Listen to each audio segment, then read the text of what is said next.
प्यारे भाई बहनों, आशा करते हैं आप सब ठीक होंगे और मन लगा के अपने एग्ज़ाम की तैयारी कर रहे होंगे।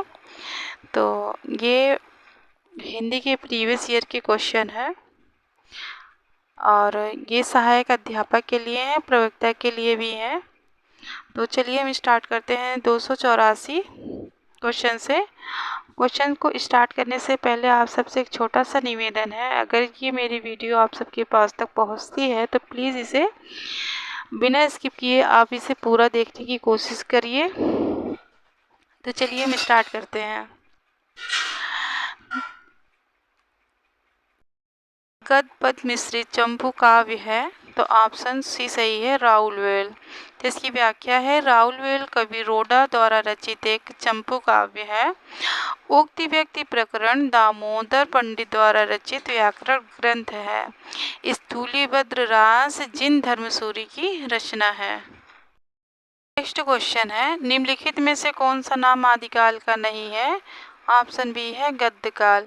तो इसकी व्याख्या करते हैं, गद्यकाल आदिकाल का नाम नहीं है, अपितु गद्यकाल को आधुनिक काल को कहा जाता है।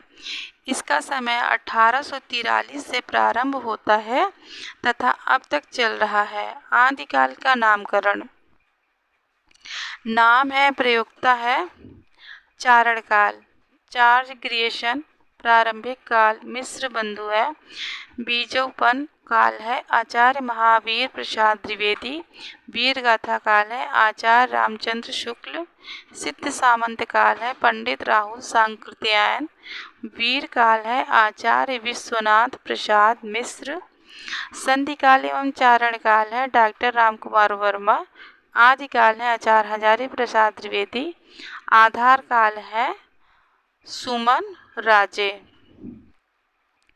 नेक्स्ट क्वेश्चन है, इनमें से कौन सा कवि आदिकाल का नहीं है? तो ऑप्शन सी होगा सही, नाभादास। नाभादास आदिकाल के कवि नहीं है। नाभादास भक्ति काल के सगुण काव्यधारा राम भक्ति शाखा के कवि हैं तथा नाभादास गोस्वामी तुलसीदास के समकालीन कवि हैं। चंद्रवरदाई, जगनिक, दलपति विजय आदि तीनों आदिकाल रासो साहित्य काव्य परंपरा के कवि हैं। रासो साहित्य का विवरण वीर गाथा काल के अंतर्गत आता है। नेक्स्ट क्वेश्चन पे चलते हैं,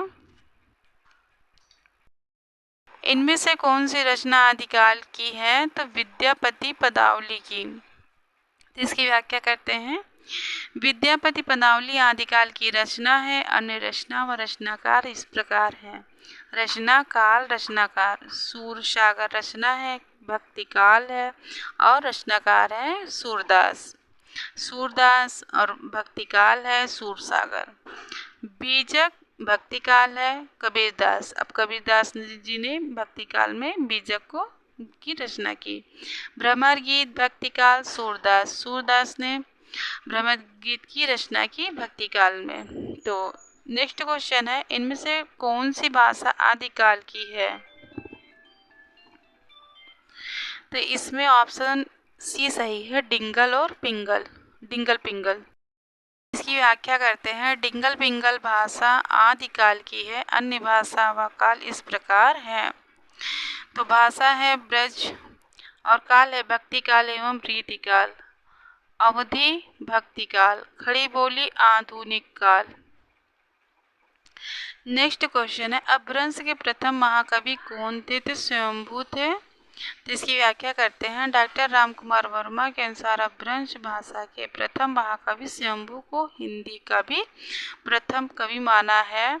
स्वयंभू 8वीं सदी 783 ईस्वी के आसपास विद्यमान थे। स्वयंभू को ही जैन परंपरा का भी प्रथम कवि माना जाता है। स्वयंभू को अपभ्रंश भाषा का वाल्मीकि तथा व्यास कहा जाता है। नेक्स्ट क्वेश्चन है, अब अपभ्रंश काव्य का सुप्रसिद्ध छंद कौन सा है? तो पद्धरी है। तो इसकी व्याख्या करते हैं, अपभ्रंश काव्य का सुप्रसिद्ध छंद पद्धरी है। पद्धरी 16 मात्रा का मात्रिक छंद है। इस छंद के नाम पर इस पद्धति पर लिखे जाने वाले काव्यों को पद ईड़ा बंध कहा गया है। स्वयंभू ने चतुर्मुख को पद ईड़ा बंद का प्रवर्तक तथा सर्वश्रेष्ठ कवि कहा है। नेक्स्ट क्वेश्चन है, राजमती से रूठकर बीसल देव कहाँ गया था? तो ऑप्शन होगा बी सही, उड़ीसा। बीसल देव रासो 1 के रचयिता नरपति नाला है। यह ग्रंथ 4 खंडों में विभक्त है। खंड 2 में यह वर्णित है कि राजमती को छोड़कर बीसल देव उड़ीसा गए थे, वहाँ पर 1 वर्ष तक रहे। नेक्स्ट क्वेश्चन है, इनमें से किस ग्रंथ में लिखा है कि अग्नि परीक्षा के बाद सीता जैन धर्म में दीक्षित हो जाती हैं? तो पौंचर्यु में। तो इसकी व्याख्या करते हैं। पौंचर्यु ग्रंथ में लिखा है कि अग्नि परीक्षा के बाद सीता जैन धर्म में दीक्षित हो जाती है। पौंचर्यु के रचनाकार शंभु है। नेक्स्ट क्वेश्चन है, हिंदी साहित्य के 700 से 1400 ईस्वी के कालखंड को ग्रीशन ने क्या नाम दिया है? तो ऑप्शन होगा सी सही, चारण काल। इसकी व्याख्या करते हैं। हिंदी साहित्य के 700 से 1400 ईस्वी के कालखंड को ग्रीशन ने चारण काल नाम दिया है। ग्रीसन ने सर्वप्रथम हिंदी साहित्य के आरंभिक काल को चारण काल नाम से अभिहित किया, जबकि रामकुमार वर्मा ने इसे संधिकाल, मिश्र बंधुओं ने प्रारंभिक काल तथा डॉक्टर बच्चन सिंह ने अपभ्रंश काल नाम दिया है। नेक्स्ट क्वेश्चन है, निम्नलिखित में से कौन 84 सिद्धों में नहीं है? तो होगा सारंगधर। इसकी व्याख्या करते हैं। सारंगधर 84 सिद्धों में नहीं है। या अपभ्रंश भाषा के कवि हैं। इनके द्वारा रचित ग्रंथ हमीर रासो है, जबकि विरूपा, कण्हपा, कुकुरिपा, सरहपा, मीनपा, सबरपा, लुईपा आदि 84 सिद्धों में है। नेक्स्ट क्वेश्चन है, आल्हा और उदल के चरित्र का वीर गीतात्मक काव्य के रूप में रचने वाले कवि हैं? तो जगनीक जी हैं। तो इसी व्याख्या करते हैं। कवि जगनीक ने परमाल रासो नामक कृति की रचना की, जो आल्हा और उदल के चरित्र को वीर गीतात्मक काव्य के रूप में रची गई है। उत्तर प्रदेश में आलाखंड के नाम से प्रसिद्ध रासो लोक गेय काव्य है। 1865 ईस्वी में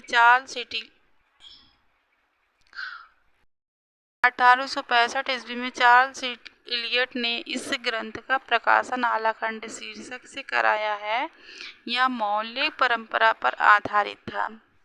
इसी प्रति के आधार पर श्याम सुंदर दास ने इसका पाठ निर्धारित किया है। तो आशा करते हैं आप सबको ये वीडियो पसंद आए, और अगर आप सबको ये मेरी वीडियो पसंद आती है तो प्लीज़ इसे लाइक करिएगा, शेयर करिएगा और अपने प्यारे कमेंट भी करिएगा, सब्सक्राइब भी कर लीजिएगा और अपने प्यारे सुझाव भी दीजिएगा हमें। तो मिलते हैं आपसे नेक्स्ट वीडियो में, तब तक के लिए धन्यवाद।